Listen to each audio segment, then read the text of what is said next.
Wah, wah, wah! Government makes right, citizens concerned. Wah! The Singapore government under the People's Action Party makes right decisions. After the citizens conveyed their concerns regarding the Samsui woman mural and the sale of a majority shares to NTUC Income-Allianz, the Singapore government has intervened to stop the proposed deal between Income Insurance and German insurer Allianz. Under the proposed transaction, which was announced on June 17, Allianz would have acquired a majority stake in Income. The announcement triggered a public outcry, with concerns over whether Income would continue its social mission. While the government will not allow the proposed transaction to proceed, it said it is open to new arrangements if the concerns highlighted are fully addressed. Several prominent figures had spoken out against the deal when it was first announced.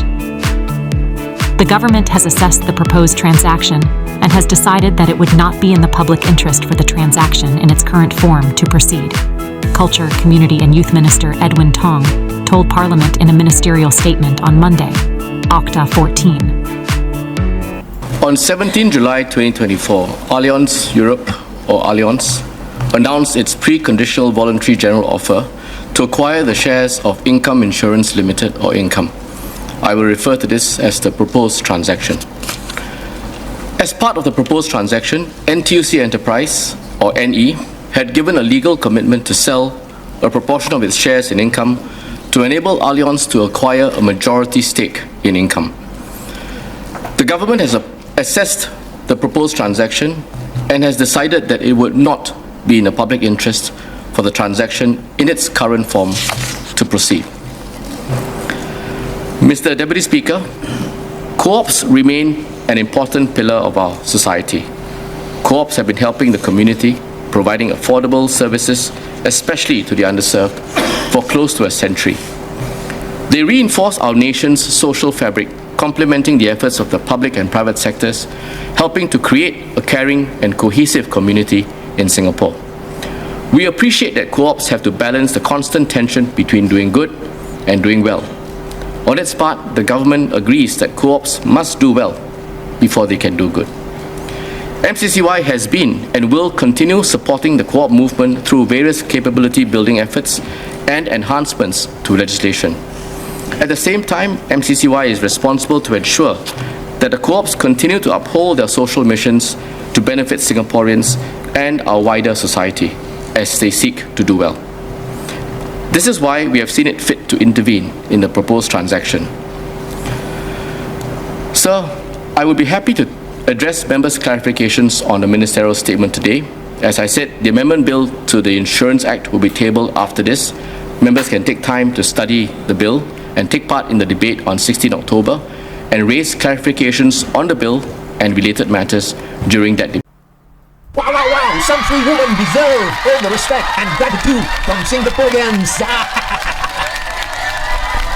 Thank you, URA and MOH, for making the respectful choice. The Urban Redevelopment Authority, URA, and Ministry of Health, MOH, said in a joint statement on July 10th that the controversial mural of a Samsui woman with a cigarette on 297 Southbridge Road can stay without modification. Thank you, URA and MOH, for making the respectful choice.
friends, we come to the end already. Have you subscribed there yet? Press the subscribe button and the like button and the share button. Thank you and have a nice day.